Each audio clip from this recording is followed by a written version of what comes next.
नमस्कार, मैं हूं विकास चंद्र। सामान्य तौर पर कहा जाता है कि दिल्ली की गद्दी पर वही बैठता है जो उत्तर प्रदेश को जीत लेता है, और शायद यही वजह है कि सभी पार्टियां उत्तर प्रदेश में अपनी पूरी ताकत लगाती हैं कि उत्तर प्रदेश फतह हो जाए ताकि दिल्ली का रास्ता आसान हो जाए। लोकसभा चुनाव 2024 में भी सभी पार्टियों ने अपनी ताकत लगाई है, लेकिन कभी कांग्रेस का गढ़ माना जाता था अमेठी और रायबरेली को। उस पर अभी भी कांग्रेस की तरफ से सस्पेंस बरकरार है। कहें कि चुनावी अभियान शुरू हो चुका है, नामांकन शुरू हो चुके हैं, लेकिन अमेठी और रायबरेली से कांग्रेस की तरफ से चुनावी मैदान में कौन उतरेगा ये अभी तक साफ नहीं हो पाया है। यानी कांग्रेस पार्टी तय नहीं कर पाई है, उम्मीदवारों के नाम का ऐलान नहीं की है। जबकि वहीं बीजेपी की अगर आप बात करें तो देखें, अमेठी से बहुत पहले ही बीजेपी ने ऐलान कर दिया कि चुनावी मैदान में स्मृति ईरानी ही होंगी। राहुल गांधी वायनाड जा चुके हैं, वहाँ से वो नामांकन भी कर चुके हैं। खुद सोनिया गांधी रायबरेली से अभी सांसद हैं, लेकिन अमेठी और रायबरेली जो कांग्रेस की परंपरागत सीट मानी जाती रही, कांग्रेस के गढ़ के रूप में जाना जाता रहा, जिसको गिराया बीजेपी ने, स्मृति ईरानी ने राहुल गांधी को हरा दिया। अब रायबरेली से अभी तक कांग्रेस किसको उम्मीदवार बनाएगी ये तय नहीं हो पाया। बीजेपी अपनी तैयारी करके बैठी है कि अगर सोनिया गांधी मैदान में उतरती हैं तो कौन प्रत्याशी होगा, सोनिया गांधी अगर रायबरेली को छोड़ देती हैं तब किसे उम्मीदवार बनाया जाएगा। ये सारी तैयारी बिसात बिछाकर बीजेपी बैठी हुई है। लेकिन इसी में तड़का कहें, राजनीतिक तड़का, तो वो राबर्ट वाड्रा ने लगा दिया है। आप सब जानते हैं कि राबर्ट वाड्रा कौन है। राबर्ट वाड्रा प्रियंका गांधी के पति हैं। राजनीति को बहुत करीब से अब तक वो देखते आए हैं, या यूँ कह सकते हैं कि सलाहकार की भी भूमिका में वो रहे हैं, क्योंकि प्रियंका गांधी अब सक्रिय हुई हैं तो उनकी भूमिका में गाहे बगाहे साथ भी दिखते हैं और उनकी भूमिका समझ में भी कुछ कुछ आती है। हालांकि वो बिजनेसमैन है, जिसकी वजह से वो जांच एजेंसियों के निशाने पर भी हैं, ईडी के निशाने पर भी हैं। 2019 में जब प्रियंका गांधी को जिम्मेदारी दी गई तो उस समय उसकी पेशी हो गई थी। बहुत सारी बातें हैं और वो एक तरीके से हम सुर्खियों में बने रहते हैं जाँच एजेंसियों को लेकर के और अपने बिजनेस को लेकर के। लेकिन अब उन्होंने सक्रिय राजनीति में आने की इच्छा जता दी है, जो कांग्रेस के लिए भी एक चिंता का विषय बन गया है। जब सबसे पहले उन्होंने इच्छा जताई तो उन्होंने ये कह दिया कि वो अमेठी से चुनावी मैदान में उतरने को तैयार हैं। तो तत्काल बीजेपी ने भी अपनी तैयारी कर ली और अपनी रणनीति बना ली। अब स्मृति ईरानी जैसी जो नेता हैं वो अमेठी से मैदान में हैं, तो बीजेपी को बहुत ज़्यादा चिंता नहीं, लेकिन फिर भी बीजेपी ने अपनी रणनीति बनानी शुरू कर दी। लेकिन अब तड़का ये लग गया है कि जैसे ही वो सक्रिय राजनीति में आने की उन्होंने, यानी राबर्ट वाड्रा ने अपनी इच्छा जताई है, और कांग्रेस की तरफ से अभी कुछ भी स्थिति साफ नहीं किया गया है कि राबर्ट वाड्रा का क्या होगा। वो अमेठी से उनको पार्टी मैदान में उतारेगी या रायबरेली उनको पार्टी सौंप देगी या किसी और सीट से उनको मैदान में उतारेगी। उसके पहले दूसरे दलों ने भी उनको ऑफर दे दिया।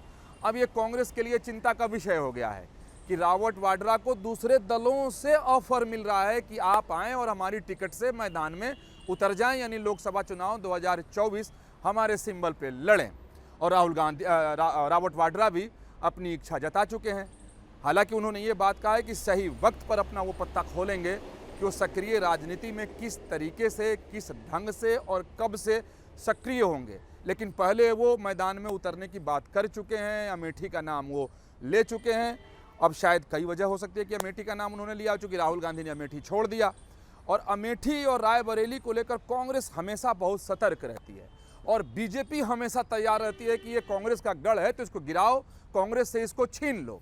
और अमेठी में तो बीजेपी कामयाब भी हो गई, वहाँ राहुल गांधी को हरा दिया स्मृति ईरानी ने। राहुल गांधी दक्षिण भारत केरल चले गए, वायनाड सीट से जीते, फिर उन्होंने नामांकन कर दिया। अब बातें हो रही हैं कि आखिर क्या होगा, तो अब बातें उसमें और बढ़ गई। पहले तो इतनी ही बातें हो रही थी कि अमेठी और रायबरेली से कांग्रेस किसे मैदान में उतार रही है, किसे अपना प्रत्याशी बनाएगी, क्या फिर से सोनिया गांधी। तो कई बातें आई कि सोनिया गांधी का अब स्वास्थ्य ठीक नहीं है, सोनिया गांधी अब सक्रिय नहीं रहना चाहती हैं, किसी दूसरे को मैदान में उतारना चाहती हैं। लेकिन अभी तक की स्थिति साफ नहीं हो पाई है कि अमेठी और रायबरेली में कांग्रेस करने क्या जा रही है। उसी बीच राबर्ट वाड्रा साहब ने अपनी इच्छा जता दी, जो कांग्रेस की चिंता बढ़ा दी है। और कांग्रेस को चिंता इस बात की है कि अगर अमेठी रायबरेली की राजनीति को देखते हुए कांग्रेस पार्टी ने अगर कुछ राबर्ट वाड्रा के लिए अलग सोच लिया और राबर्ट वाड्रा ने दूसरे का दामन थाम लिया तो फिर क्या होगा, क्योंकि वो प्रियंका गांधी के पति हैं और कई बातों को लेकर सुर्खियों में रहते हैं। तो क्या होगा। हालांकि कांग्रेस पार्टी इस पूरे मामले को देख रही है। कांग्रेस पार्टी की तरफ से ये पूरी कोशिश की जा रही है कि इस मामले को लेकर के उसकी फजीहत ना हो, कांग्रेस पार्टी का दाव उल्टा ना पड़े। लेकिन बीजेपी की तैयारी को देखते हुए कांग्रेस पार्टी भी काफ़ी सतर्क है। लेकिन रॉबर्ट वाड्रा को ऑफर मिलना कांग्रेस के लिए चिंता का विषय बन गया है, क्योंकि अब रॉबर्ट वाड्रा सिर्फ एक बिजनेसमैन के तौर पर रहना शायद नहीं चाहते हैं। वो चाहते हैं कि अब वो सक्रिय राजनीति में आ जाएं। और ये बात भी सही है कि काफ़ी दिनों से गांधी परिवार से जुड़ने के बाद, जब उनकी शादी प्रियंका गांधी से हुई, तब से वो राजनीति को बहुत करीब से देख रहे हैं। गांधी खानदान की राजनीति को बहुत करीब से देख रहे हैं। गांधी खानदान की जो लीगेसी है उसका लाभ भी वो ले रहे हैं, वो पूरे प्रोटोकॉल में हैं। तो अब निश्चित तौर पर हो सकता है कि उनकी इच्छा जगी हो कि लोकसभा चुनाव 2024 में अपनी वो किस्मत आजमाएं। और शायद यही वजह है कि उन्होंने पहले बयान दिया कि वो अमेठी से उतर सकते हैं, या अमेठी उनकी चॉइस है, अमेठी उनकी पसंद में है। तो वो उन्होंने इच्छा जता दी। और जैसे ही उनकी इच्छा यह सामने आई कि अब रॉबर्ट वाड्रा भी सक्रिय राजनीति में आने के इच्छुक हैं, आना चाहते हैं, और कांग्रेस अभी तक चुप है, तपाक से दूसरी राजनीतिक दलों ने, जैसा मैंने पहले कहा, कि उनको ऑफर दे दिया। अब वो ऑफर तो रॉबर्ट वाड्रा के पास किस ढंग से, किस रूप में पहुंचा है, वो तो बाद में बातें खुलकर सामने आएंगी। या तो रॉबर्ट वाड्रा बताएं, या जो जिन राजनीतिक पार्टियों से उनको ऑफर मिला है वो बताएं, तो बात समझ में आएगी। फिर उसका अलग से विश्लेषण किया जाएगा। लेकिन यहाँ सबसे मज़ेदार है कि कांग्रेस पार्टी, उसमें भी गांधी परिवार के जमाई को, यानी दामाद को, प्रियंका गांधी के पति को दूसरे दल से ऑफर मिलेगा, तो आप ही सोचें कि कांग्रेस की चिंता कैसे नहीं बढ़ेगी। बिल्कुल बढ़ेगी। और यही वजह है कि अब रॉबर्ट वाड्रा को लेकर कांग्रेस सतर्क हो गई है।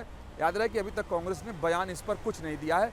और जहाँ तक मैं सोच पा रहा हूँ और चीज़ों को देख रहा हूँ और तोल कर और माप कर परखने की कोशिश कर रहा हूँ कि कांग्रेस पार्टी इस बार ये ज़रूर चाहेगी कि रॉबर्ट वाड्रा मैदान में न उतरें। अगर उतरने की बात अगर तय हो गई होगी तो निश्चित तौर पर उस सीट से कांग्रेस उनको उतारने की कोशिश करेगी कि जहां से प्रतिष्ठा बच जाए। प्रतिष्ठा बच जाए मतलब जहां से वो जीत सकें। तो ऐसी नौबत किसी भी उत्तर प्रदेश के सीट पर दिखाई फिलहाल नहीं दे रही है कि कांग्रेस अपने दम पर उतरे और किसी अपने रिश्तेदार को या किसी अपने प्रत्याशी को अकेले अपने दम पर जिता ले। लेकिन ये बात अलग है कि कांग्रेस का गठबंधन उत्तर प्रदेश में सपा के साथ है। ये एक बहुत ही मजबूत स्थिति कांग्रेस के लिए है। तो अब देखने वाली बात है।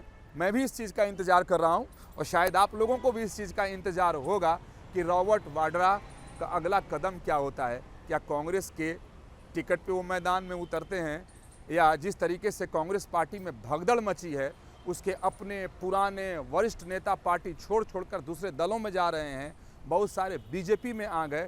ऐसी स्थिति में क्या रॉबर्ट वाड्रा भी कांग्रेस का साथ छोड़ देंगे और दूसरे दल में चले जाएंगे, या अपने कांग्रेस में ही वो रह रहे हैं और जो एक जमाई का धर्म होता है उसका वो निर्वाह करते हैं। ये देखने वाली बात होगी। इसका इंतज़ार शायद आपको भी है और मुझे भी है। वीडियो जर्नलिस्ट सोमेंद्र के साथ विकास चंद्र, न्यूज़ नेशन, दिल्ली।